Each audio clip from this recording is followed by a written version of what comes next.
This channel does not promote any violent, harmful, or illegal activities. All content provided by this channel is meant for an educational purpose only. Plane চলছে, প্লেনে কারা আসছে, কিভাবে আসছে?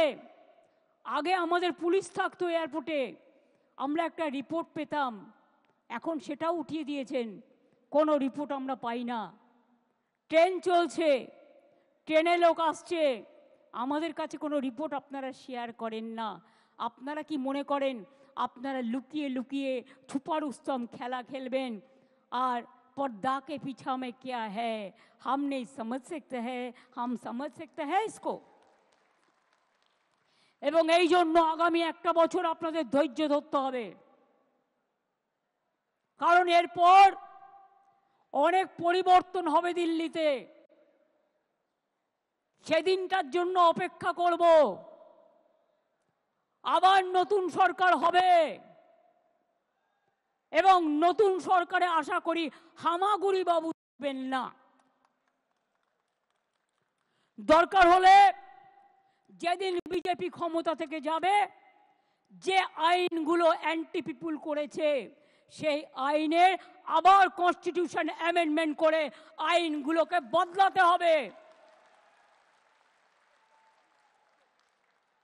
If there is a crisis, you have to wait for the future. You have to overcome the situation. And if there is a crisis, be cool and peaceful. আর আপনাদের বলবো, বাংলায় আন্দোলন করে লাভ নেই, আন্দোলনটা দিল্লিতে গিয়ে করুন। দিল্লিতে প্রধানমন্ত্রীর কাছে টাইম চান, দিল্লিতে রাষ্ট্রপতির কাছে টাইম চান।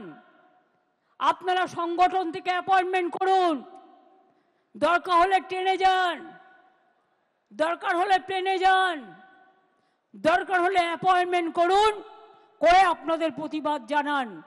আমি তো আপনাদের পক্ষে, আমি সর্বধর্মের পক্ষে, আমি হিন্দুদেরও পক্ষে, আমি মুসলমানদেরও পক্ষে, আমি শিখদেরও পক্ষে, আমি খ্রিস্টানদেরও পক্ষে।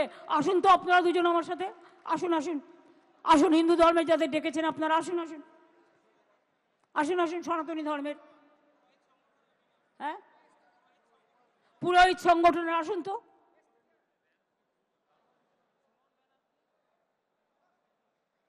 আসেন আসেন, बैठिए प्लीज बैठिए। শিখ কমিউনিটির কাউকে ডেকেছেন? आओ आइए, आ जाइए।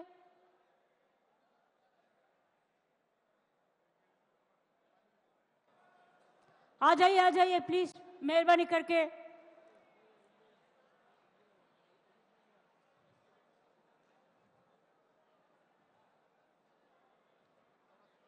আপনারা দিল্লিতে গিয়ে সব রাজ্যের সাথে যোগাযোগ করুন, আগে contact all the state leadership, এবং তারপরে দিল্লিতে গিয়ে প্রোগ্রাম করুন।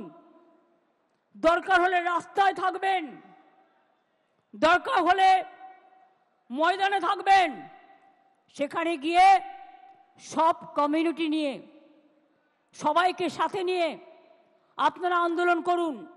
আমি কথা দিচ্ছি আমাদের তৃণমূল কংগ্রেসের সাংসদরাও আপনাদের সাথে থাকবে। আমি ইন্ডিয়া টিমের সব পার্টিকে অনুরোধ জানাবো, তারাও আপনাদের সাথে থাকবে। এখানে করে লাভ নেই, এখানে আমি আছি। আসুন, দাঁড়ান, এই কাশেম এসো তো, তুহা আমার পাশে এসো, দাঁড়াও, হ্যাঁ দাঁড়াও দাঁড়াও, এটা এ করো, তোরা না ওই সিনিয়রে আছে দেখি, শফিক সাহেবকে ডাক। হ্যাঁ তুমি এসো, আসুন, আস্তে আস্তে সবাইকে না, দাঁড়ান, একসাথে থাকুন। আচ্ছা ঠিক আছে, এসো, আ যাও। আচ্ছা আপনি এখানে আসুন, তুমিও যাও, আপনিও পাশে যান।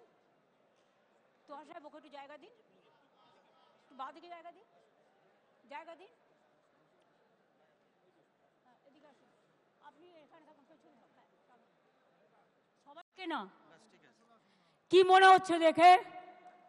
হিন্দু মুসলিম শিখ ইসাই আপোষ में रहना भाई भाई মনে রাখবেন আমরা কেউ একা নই আমার একটা আঙ্গুল যদি হিন্দু হয় আর একটা আঙ্গুল মুসলমান আর একটা আঙ্গুল শিখ আর একটা আঙ্গুল ঈসাই আর একটা আঙ্গুল জৈন মনে রাখবেন हिंदू मुस्लिम सिख ईसाई आपस में रहना भाई भाई हिंदुस्तान यही है हिंदुस्तान को एकता हमारा गौरव है I will again appeal to Narendra Modi ji under your prime ministership don't allow any atrocious terrible to any community through your home minister please see what your home minister is doing through some agencies and he is the planner he wants to change the game he cannot change the unity of India he cannot change the India Hindustan Bharat और कोई state को change नहीं कर सकता है अगर आजादी का लड़ाई में हम लड़ सकता है तो हम रिफॉर्म्स के भी लिए भी आ सकता है अगर रामकृष्ण स्वामी विवेकानंद जी जो मिट्टी से जन्म लिया है वो मिट्टी में हमको जितना भी खून देना पड़ेगा हम देने के लिए तैयार है लेकिन हम हिंदू मुसलमान को हम बंटवारा करने नहीं देंगे